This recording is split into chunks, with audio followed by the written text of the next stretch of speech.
Punk and Magic are siblings born of defiance. Both understand that words aren't just descriptions, they're detonations. To speak, to write, is to perform an act of will. In Punk, the word is a weapon, scrawled across zines, shouted over feedback, carved into the collective mind. In Magic, it's a wand, shaping, summoning, transforming. Both rebel against silence, and both know that silence is complicity. Every spell begins with a word, the logos of the Gnostics, the sigils of Speer, the sacred alphabets whispered through Kabbalistic chants. All echo the same truth. Language creates. In the beginning was the word, says the scripture, but that phrase might just as easily appear spray painted on a squat's crumbling wall. When words carry intention, they shift the air around them. They burn, they bind, they bloom. William S. Burroughs once called language a virus from outer space. He meant it as infection, but magicians hear it as revelation. Words spread. They mutate thought, possess minds, rewrite systems. A punk slogan such as "No Future" or "Anarchy and Peace" works like a spell, compacting rage and hope into a phrase that sticks in the bloodstream of culture. A curse disguised as a chorus. To write, then, is to hex. To speak is to summon. The writer, witch, or punk, becomes a conduit for current, channeling energy into symbol. Pen, mic, or blade, it's all the same motion, directing will through form. The word remains our first and fiercest tool of creation and destruction, the one act that can still make the world tremble. Before the internet, before social media feeds became our spellbooks, there were zines, rough, handmade, photocopied portals of will and rebellion. Each one a whisper, passed hand to hand, stapled together in the dead hours of the night. Zines were the pulse of punk, unfiltered, urgent, sacred. They carried more than just words, they carried current. In that way, they were grimoires, disguised as cultural artifacts, transmitted gnosis through paper, glue, and ink. Traditional magic worked the same way. The grimoires of the past were never mass-produced commodities. They were personal, handwritten, and copied through generations by candlelight. Each transcription carried the energy of the scribe, each smudge of ink infused with intention. Punk zines made in cramped flats with cheap toner and fierce emotion inherit that same lineage. The process of photocopying a zine, repetition through light, becomes ritualistic, an act of magical replication. The machine hums like a mantra, every duplicate carrying the same charged message into new hands.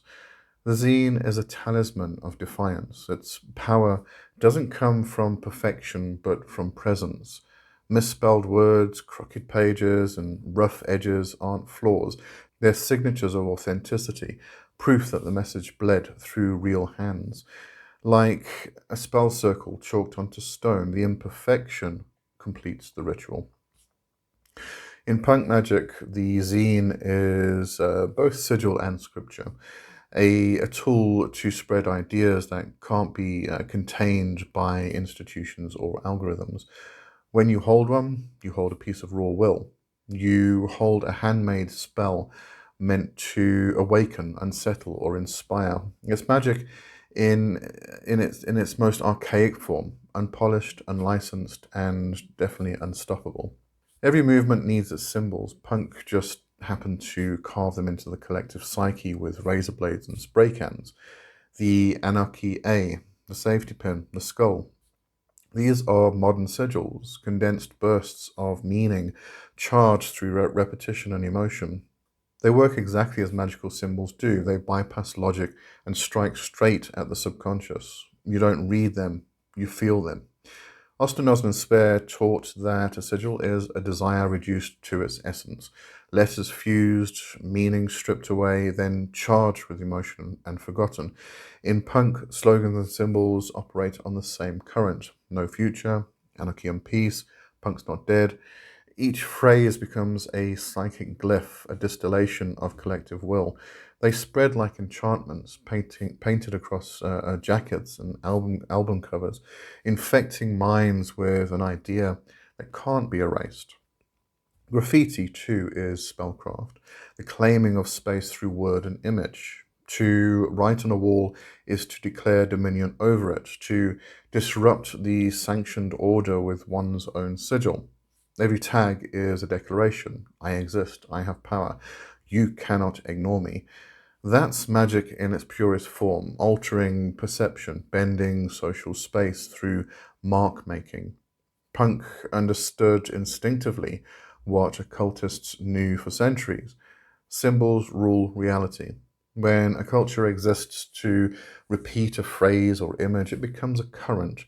Power accrues around it, shaping behavior, shifting outcomes. Every patch and poster becomes a talisman, every chant a spell of resistance. The punk who scrawls "fuck authority" on a brick wall is no different from the magician inscribing a seal on parchment. Both seek to carve will into the world. Both trust the mark to do its work once released. The body has always been a text, a living scroll that records our experiences, rebellions, and transformations. In magic, to mark the body is to claim it as sacred ground. In punk, to tattoo or pierce it is to reclaim ownership from the system that tries to standardize flesh. Both acts declare, this body is mine and it speaks my will.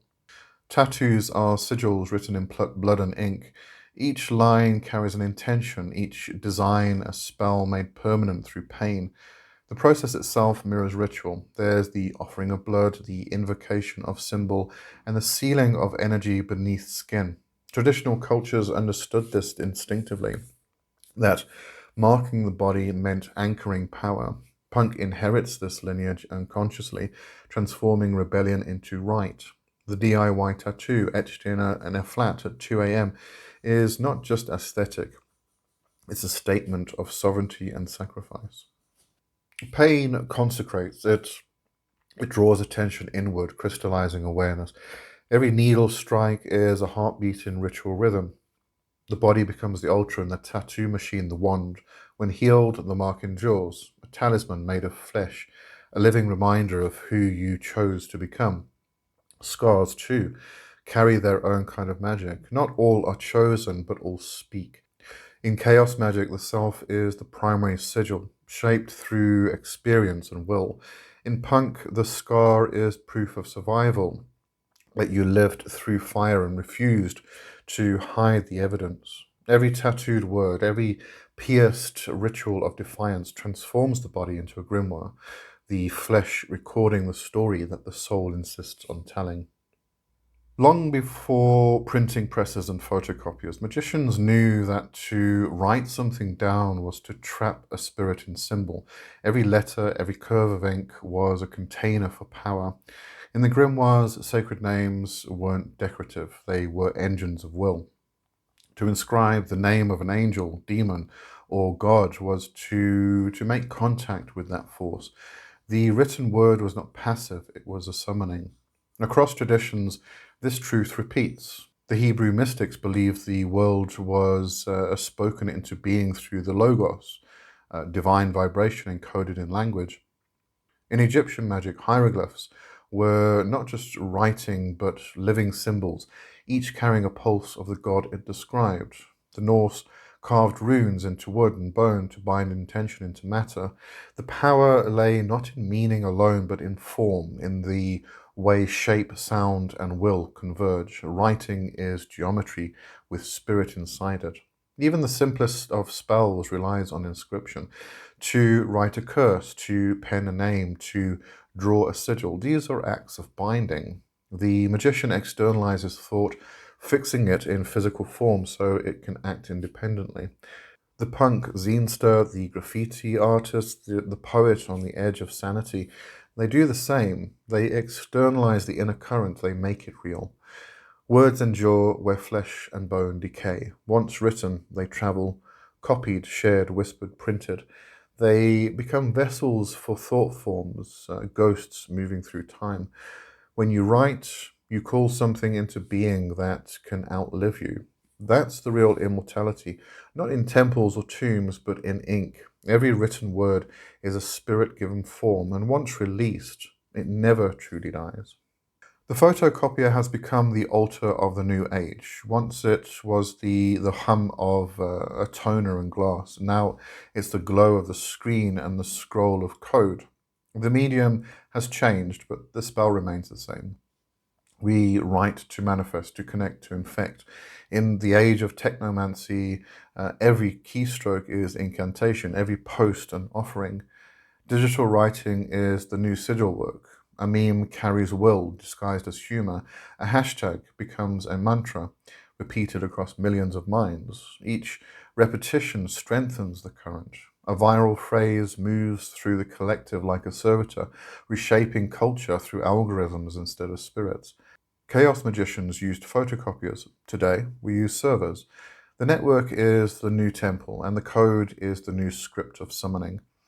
There's magic in this circuitry, but danger too. When everything is written and shared instantly, intention dilutes. The rawness of ink and blood, the effort, the sweat, the tactile bond can fade into noise. True technomysticism demands awareness, the understanding that the digital space is as haunted, as alive as any ritual circle.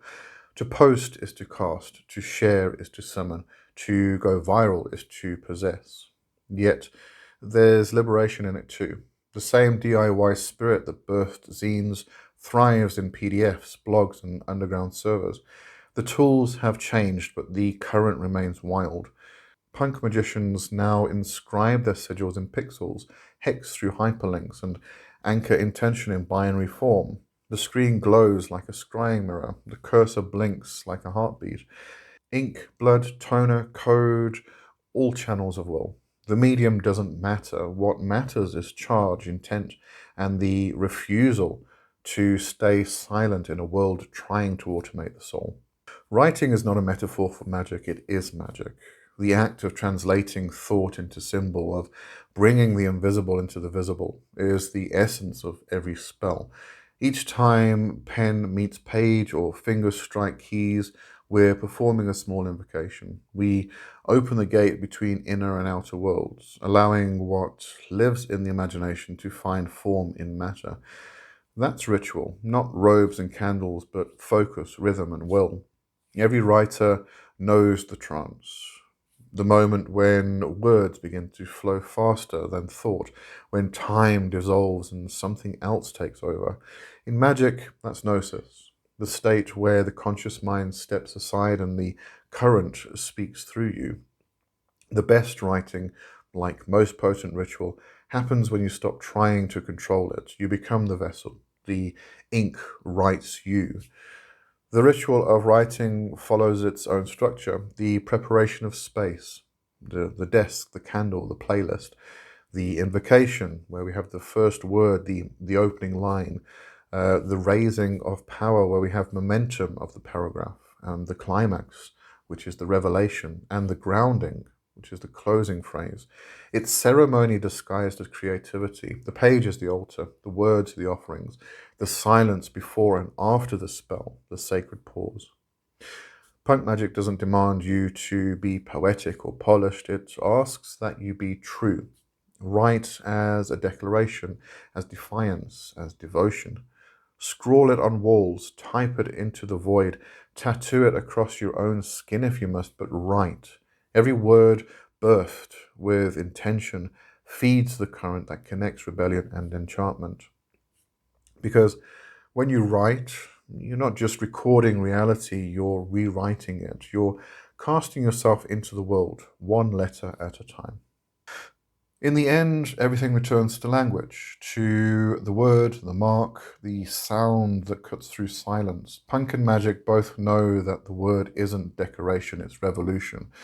Whether scrawled on zines or carved into flesh, shouted from stage or whispered in ritual, language remains the living thread between will and world. We inherit a sacred continuum. The cave painter, the medieval scribe, the street poet, the witch, the hacker, the zinester, All have used words to bend the shape of reality. The tools evolve, but the impulse is the same: to resist oblivion, to assert meaning in chaos. Writing in any form is the defiant act of saying, I am here and I will be heard. It's both prayer and protest, both invocation and incitement. The punk who staples a manifesto at midnight and the magician who inks a sigil by candlelight are kin. Both trust that the written word can change something. If not the whole world, then at least the one who writes it. Because to inscribe is to transform, to name is to know, to write is to live twice, once in the act and again in the echo that remains after we're gone. Ink stains, toner smudges, scars, and screenlight. These are the fingerprints of modern spellwork. The word still becomes flesh, and flesh still bleeds words. So keep writing, keep printing, keep inscribing your will onto every surface that dares to stay blank. Because silence is death, and the written word, still raw, still sacred, still punk as hell, is eternal life.